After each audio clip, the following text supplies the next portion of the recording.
একজন মেয়ে শিক্ষার্থীকে ছাত্র শিবির আখ্যায়িত করা এটা নিঃসন্দেহে একটা হাস্যকর বিষয়। ছাত্র শিবিরের পক্ষ থেকে আমরা বলে আসছি যে সাধারণ ছাত্রদের এই ন্যায্য অধিকারের পক্ষে আমরা আছি এবং আমরা চাই যে এটির সুষ্ঠু একটি সমাধান হোক। যারা বিশেষ চাহিদা সম্পন্ন বা সুবিধা বঞ্চিত তাদের জন্য 2 থেকে 5% কোটা রাখা যেতে পারে, আর বাকি সকল কোটা আমরা চাই যে সেটি বাতিল হোক। ইসলামী ছাত্র শিবির 1996 সালে প্রথম তার নিজস্ব ব্যানারেই এই কোটা ব্যবস্থাপনার সংস্কারের দাবি উত্থাপন করেছিল এবং আন্দোলন করেছিল। তো তারই ধারাবাহিকতায় সেটা 2018 সালে এসে একটি গণ আন্দোলন বা ছাত্রদের আপামর সাধারণ মানুষের আন্দোলনে পরিণত হয়েছে। তো এখন ছাত্র শিবির তো আমরা এই দাবিটি করছি না যে এটি ছাত্র শিবিরের ব্যানারের আন্দোলন বা ছাত্র শিবিরের নিজস্ব আন্দোলন।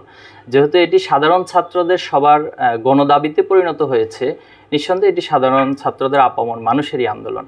তো আমরা মনে করছি সাধারণ ছাত্রদের এই আন্দোলন তারা যে প্রক্রিয়া অগ্রসর করে নিচ্ছে, ছাত্র শিবির সে জায়গা থেকে তাদেরকে সমর্থন এবং আমরা চাই যে আন্দোলন সফল হোক। কোটা সংস্কার আন্দোলনটি একটি সার্বজনীন রূপ পেয়েছিল 2018 সালের ছাত্রদের আন্দোলনে, এবং তখন সরকারের পক্ষ থেকেই পরিপত্র জারির মাধ্যমে কোটার বিষয়টিকে সুরাহা করা হয়, একটি সমাধান করা হয়।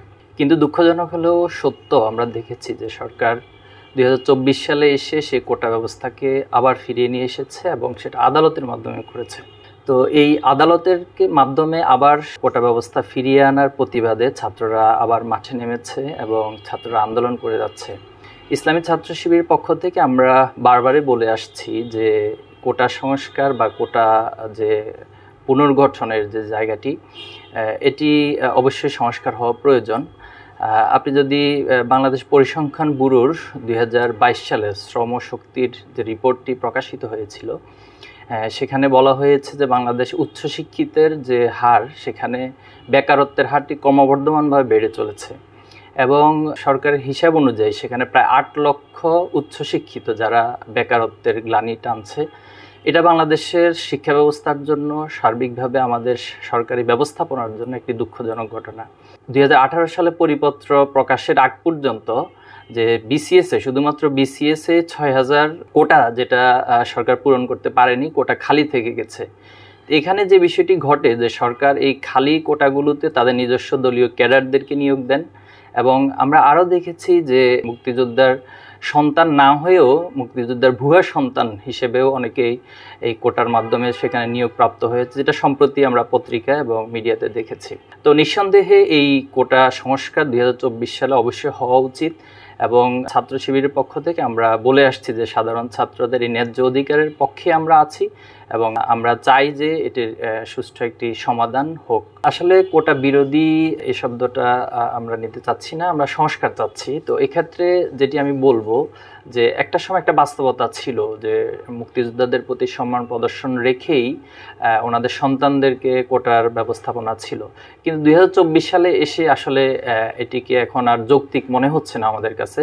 তো কাজেই হচ্ছে আমরা চাই যে যারা বিশেষ চাহিদা সম্পন্ন বা সুবিধা বঞ্চিত তাদের জন্য 2 থেকে 5% কোটা রাখা যেতে পারে, আর বাকি সকল কোটা আমরা চাই যে সেটি বাতিল হোক। এবং এই সংস্কারটা অবশ্যই হচ্ছে একটি কমিশন গঠন করে এবং সকলের মতামত নিয়েই তাদের জন্য 2 থেকে 5% কোটা থাকতে পারে। ছাত্র শিবির উপাধি দিয়ে, আমি এটিকে ট্যাগ বলবো না, ছাত্র শিবির উপাধি দিয়ে কাউকে মারা, এটি বর্তমান যে সরকার দল রয়েছে তারা এটাকে ব্যাপকভাবে প্রচলন করেছে, বিশেষ করে তাদের ছাত্র সংগঠন ছাত্রলীগ এই কাজটি সবচেয়ে বেশি তারা করেছে।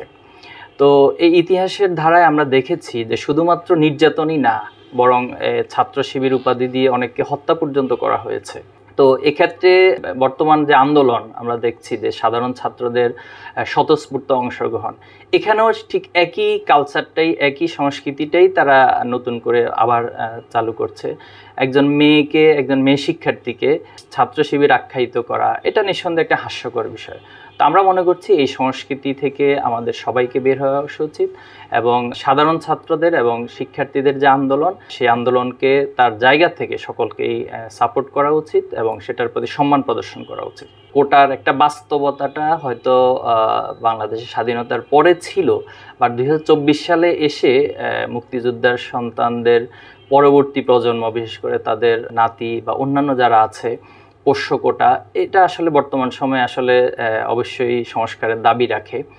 এবং সে জায়গা থেকে আমরা বলছি যারা অবহেলিত বা যারা হচ্ছে সুবিধা বঞ্চিত, তাদের জন্য নিঃসন্দেহে 2 থেকে 5% যৌক্তিক। এটাও অবশ্যই একটা কমিশন গঠন করে যাচাই বাছাই করে সবার মতামত নিয়ে সেটা হতে পারে। তবে মানে বর্তমান যেটা প্রচলিত কোটা, সেটার অবশ্যই আমরা সংস্কার চাই।